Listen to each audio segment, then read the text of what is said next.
ಅಕ್ಕ ಅಕ್ಕ ಬಂದಿನಪ್ಪ. ಅಕ್ಕ ಮಾವ ಮನೇಲಿ ಇಲ್ಲವಲ್ವಾ? ಎಲ್ಲಿ ಹೋಗಿದ್ದಾರೆ? ಇಲ್ಲಪ್ಪ, ತೋಟದ ಕಡೆಗೆ ಹೋಗಿದ್ದಾರೆ. ಏನಾದರೂ ಕೆಲಸ ಐತೇನು? ಹಾಗೇನಿಲ್ಲಕ್ಕ, ಇವತ್ತು BA ಫೈನಲ್ ಇಯರ್ ಅಡ್ಮಿಷನ್ ಕೊನೆ ದಿನಾಂಕ ಆಗಿದೆ. ಅದಕ್ಕೆ ಸ್ವಲ್ಪ ಹಣ ಬೇಕಾಗಿತ್ತಕ್ಕ. ಆಯ್ತಪ್ಪ, ಈಗ ಬಂದರೂ ಬರ್ಬೋದು. ಅವ್ರು ಬಂದ ತಕ್ಷಣ ತೆಗೆದುಕೊಂಡು ಹೋಗುವಂತೆ.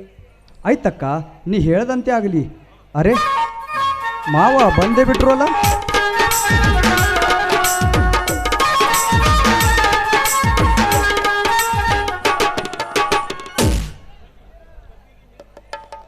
ಬಂದ್ರಾ? ಕಬ್ಬಿನ ತೋಟಕ್ಕೆ ನೀರು ಬಿಟ್ಟು ಬಂದ್ರೇನು? ಹಾಯಿಸ್ತಾ ಇದೆ ಪಾರ್ವತಿ, ಕರೆಂಟ್ ಹೋಯ್ತು, ಅದಕ್ಕೆ ಮನೆಗೆ ಬಂದೆ. ನೋಡಿ, ನಿಮಗೆ ಬಾಯಾರಿಕೆ ಆಗಿರ್ಬೋದು, ನಾನು ನೀರು ತೆಗೆದುಕೊಂಡು ಬರ್ತೀನಿ. ಶ್ರೀಧರ್ ಬಂದು ಭಾಳ ಹೊತ್ತಾಯ್ತೇನಪ್ಪ? ಈಗ ತಾನೇ ಬಂದೆ ಮಾವ. ನಿನ್ನ ಹತ್ರ ಸ್ವಲ್ಪ ಕೆಲಸ ಇತ್ತು. ಅದೇನಪ್ಪ ನನ್ನ ಹತ್ತಿರ ಕೆಲಸ? ಮಾವ, ನನಗೆ ಸ್ವಲ್ಪ ಹಣ ಬೇಕಾಗಿತ್ತು. ಇದಕ್ಕೆ ನನ್ನ ದಾರಿ ಯಾಕೆ ಕಾಯುತ್ತಿರುವೆ? ಅಲ್ಲೇ ನಿಮ್ಮ ಅಕ್ಕನ ಹತ್ತಿರ ಇಸಿದುಕೊಂಡು ಹೋಗಬಾರದೇನು? ಪಾರ್ವತಿ ಪಾರ್ವತಿ, ನೀರು ತೆಗೆದುಕೊಳ್ಳಿ.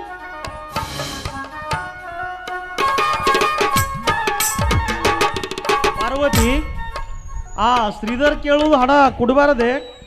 ನೋಡ್ರಿ, ನೀವು ಬಂದ ತಕ್ಷಣ ಇಸಿದು ಕೊಡ್ಬೇಕಂತ ಸುಮ್ಮನೆ ಅದೇ ಅಷ್ಟೇ. ಏ ಹುಚ್ಚಿ, ನಾನು ಬೇರೆ ನೀನು ಬೇರೆ. ಮೊದಲಿಗೆ ಅವನಿಗೆ ಹಣ ಕೊಟ್ಟು ಕಳಿಸು. ಹೋಗು ಶ್ರೀಧರ್, ನಿನಗೆ ಎಷ್ಟು ಹಣ ಬೇಕು ಅಷ್ಟು ನಿಮ್ಮ ಅಕ್ಕನ ಹತ್ತಿರ ಇಸಿದುಕೊಂಡು ಹೋಗು. ಆಯ್ತು ಮಾವ, ಯಾವ ಜನ್ಮದ ಋಣಾನು ಬಂದವೆ. ತಂದೆ ತಾಯಿ ಮುಖವನ್ನು ಕಾಣಲಿಲ್ಲ, ನನ್ನ ಪಾಲಿಗೆ ಸಾಕ್ಷಾತ್ ದೇವರು ಮಾವ. ಏ ಹುಚ್ಚ, ಇದು ನನ್ನ ಕರ್ತವ್ಯ. ಇದನ್ನೆಲ್ಲ ನಾನು ಮಾಡಲೇಬೇಕು.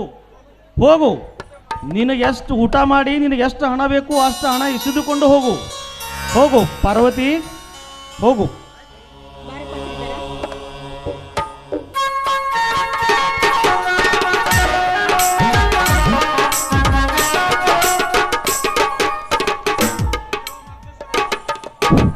ಹೇ ದೇವ ಮಾರುತೇಶ್ವರ, ಸೀತಾ ಮಾತೆ ಅಂತಿರುವ ನನ್ನ ಸತಿ ಪಾರ್ವತಿ, ಮಕ್ಕಳಂತ ಇರುವ ಶ್ರೀಧರ್ ಮತ್ತು ಬದ್ರಿ, ಇವರ ಪ್ರೀತಿಯ ಒಡನಾಟದಲ್ಲಿ ನನ್ನ ಆಯುಷ್ಯ ಹೇಗೆ ಹೋಯಿತೋ ಗೊತ್ತಾಗಲಿಲ್ಲ.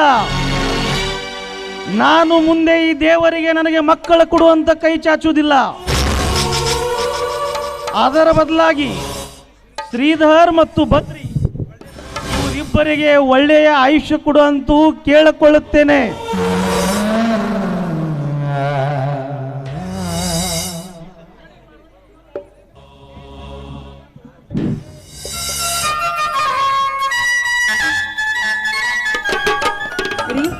ಅವನಿಗೆ ಒಂದು 50,000 ರೂಪಾಯಿ ಕೊಟ್ಟಿದ್ದೀನಿ ನೋಡಿ.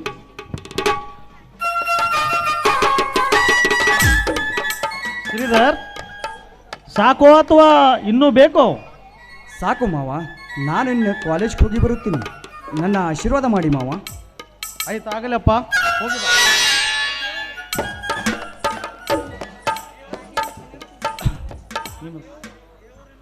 ಆ ದೇವರು ನಿನಗೆ ವಿದ್ಯಾ ಬುದ್ಧಿ ಕುಡ್ಡೆಲ್ತು ಹರೈಸುತ್ತೇನೆ. ಹೋಗಿ ಬಾ ಶ್ರೀಧರ್. ಆಯ್ತು ಮಾವ, ನಾನೇನು ಬರುತ್ತೀನಿ.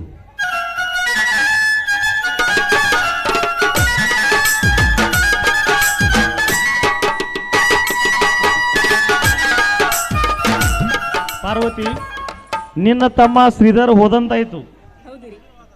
ಆದ್ರೆ ಈ ನಿನ್ನ ಮಧುರವಾದ ಕಂಠದಿಂದ ಒಂದು ಹಾಡನ್ನು ಹಾಡಬಾರ ನನ್ನಲ್ಲಿ. ಇದಕ್ಕೇನು ಕಮ್ಮಿ ಇಲ್ಲ, ನೀವು ನಿಮ್ಮ ಇಷ್ಟದಂತೆ ಆಗಲಿ.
ಬದ್ರಿ ನೋಡಿ, ಹಾ. ಬದ್ರಿ ಬೆಳಗ್ಗೆ ಹೋಗಿದ್ದಾನೆ, ಇನ್ನು ಇಷ್ಟೊತ್ತಾದ್ರೂ ಬರಲೇ ಇಲ್ಲ.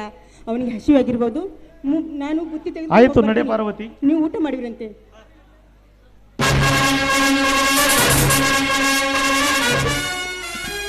ಓಹೋ ಅಣ್ಣ, ಅತ್ತಿಗೆ ಏನು ಸಂತೋಷದಿಂದ ಮಾತನಾಡುತ್ತಾ ನಿಂತಿದ್ರಲ್ಲ? ಬದ್ರಿ ಬಾರಪ್ಪ, ನಿನ್ನ ಧಾರಣೆ ಕಾಯ್ತಾ ಇದ್ದೀವಿ. ಅದು ಅಲ್ಲದೆ ನಿನ್ನ ವಿಷಯ ಬಗ್ಗೆ ಮಾತಾಡ್ತಾ ಇದ್ವಿ. ಹೌದು ಬದ್ರಿ, ನಿನ್ನ ಅತ್ತಿಗೆ ನಿನಗೆ ಬುತ್ತಿ ತೆಗೆದುಕೊಂಡು ಹೊಲಕ್ಕೆ ಹೋಗುತ್ತೇನೆಂದು ಹೇಳುತ್ತಿದ್ದಳು. ಅಷ್ಟರಲ್ಲಿ ನೀನೇ ಬಂದು ಬಿಟ್ಟಿ. ಅಣ್ಣ, ನಿನ್ನಲ್ಲಿ ಒಂದು ಮಾತು ಕೇಳೋದಿದೆ ಅಣ್ಣ. ಅದು ಏನು ಹೇಳು ಬದ್ರಿ? ಅಣ್ಣ, ಈ ಊರಿನಲ್ಲಿ ನಾನೇ ದನಿ, ನಾನೇ ಶ್ರೀಮಂತ ಎಂದು ಮರಿತದಲ್ಲ ಆ ವರದೆ ಗೌಡ. ಅದೇನಪ್ಪ ಹೇಳು. ಅಣ್ಣ, ಆ ವರದೆ ಗೌಡ ತಮ್ಮ ಹೊಲಕ್ಕೆ ತಕರಾರು ಮಾಡಿದ್ದಾನೆ. ಅಷ್ಟೇ ಅಲ್ಲದೆ ತನ್ನ ಆಳುಗಳನ್ನು ಕಳಿಸಿ ನಮ್ಮ ಇಬ್ಬರನ್ನು ಕರೆದುಕೊಂಡು ಬಾ ಅಂತ ಹೇಳಿದ್ದಾನೆ. ಅದಕ್ಕೆ ನೀನು ಏನು ಹೇಳಿ ಕಳಿಸಿದಿ ಬದ್ರಿ? ನಾವೇಕೆ ಹೋಗ್ಬೇಕಣ್ಣ? ಬೇಕಾದ್ರೆ ಅದೇ ಮಗ ಬರ್ಲಿ ನಮ್ಮ ಹತ್ತಿರ. ಬದ್ರಿ, ಯಾಕಪ್ಪ, ಯಾಕೆ ಹಾಗೆಲ್ಲ ಮಾತಾಡಿದೆ ನೀನು? ಬದ್ರಿ, ಬಿಸಿ ರಕ್ತ ಇದೆ ಅಂತ ಹಾಗೆಲ್ಲ ಮಾತನಾಡಬಾರದು ತಮ್ಮ. ದೊಡ್ಡವರ ದೌಡಿಯಲ್ಲಿ ಬದುಕುವುದು ಬಹಳ ಕಷ್ಟವಿದೆ.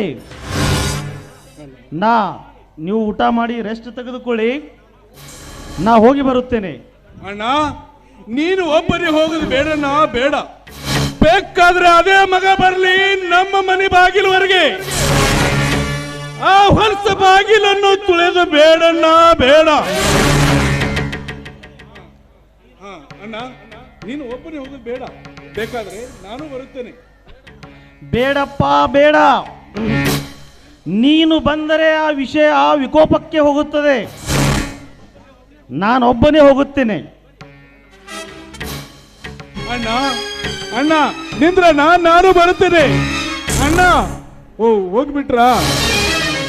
ಬದ್ರಿ, ಹೋಗ್ಲಿ ಬಿಡಪ್ಪ. ಅದಕ್ಕೇಕೆ ಅಷ್ಟೊಂದು ಚಿಂತೆ ಮಾಡ್ತಿರ್ವಿಯಾ? ಅದರ ಬಗ್ಗೆ ವಿಚಾರ ಮಾಡೋದಕ್ಕೆ ನಿಮ್ಮ ಅಣ್ಣ ಇದ್ದಾರೆ. ಅದರ ಬಗ್ಗೆ ನೀನೇನು ಚಿಂತೆ ಮಾಡಬೇಡ. ನಿನಗೆ ಹಸಿವಾಗಿರ್ಬೋದು, ಊಟ ಮಾಡುವಂತೆ ಬಾ. ಅತ್ತಿಗೆ, ಈ ನಿನ್ನ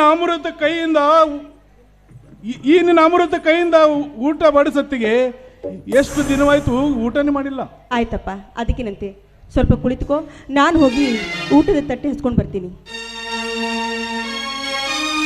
ಹೇ ದೇವ, ಮಾರುತೇಶ್ವರ, ಹುಟ್ಟಿದಾಗಿನಿಂದಲೇ ತಾಯಿಯ ಮುಖವನ್ನೇ ನೋಡಿಲ್ಲ. ತಾಯಿಗಿಂತ ಮಿಗಿಲಾಗಿರುವ ಈ ನನ್ನ ಅತ್ತಿಗೆಯನ್ನು ಕೊಟ್ಟಲ್ಲ, ಅದೇ ನನಗೆ ತುಂಬಾ ಸಂತೋಷ ಅನಿಸುತ್ತದೆ ದೇವ, ತುಂಬಾ ಸಂತೋಷ ಅನಿಸುತ್ತದೆ.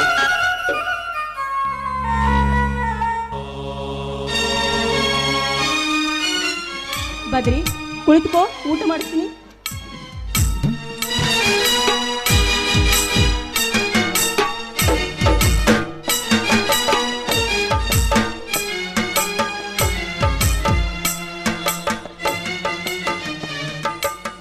ಉಣಿಸು ಅತ್ತಿಗೆ, ಉಣಿಸು.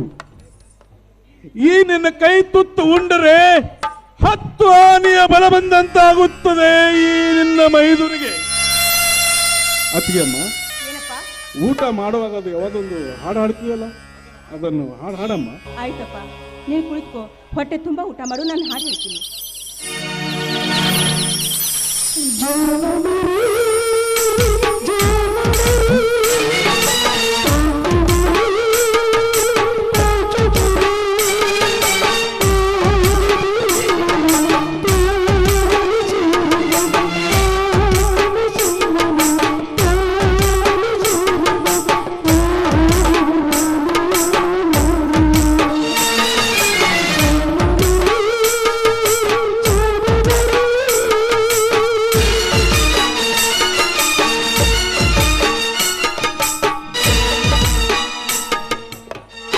ಅತ್ತಿಗೆ ಅಮ್ಮ, ಅಣ್ಣ ಒಬ್ಬರು ಹೋಗಿದ್ದಾನೆ ಆ ವರದೆ ಗೌಡನ ಮನೆಗೆ.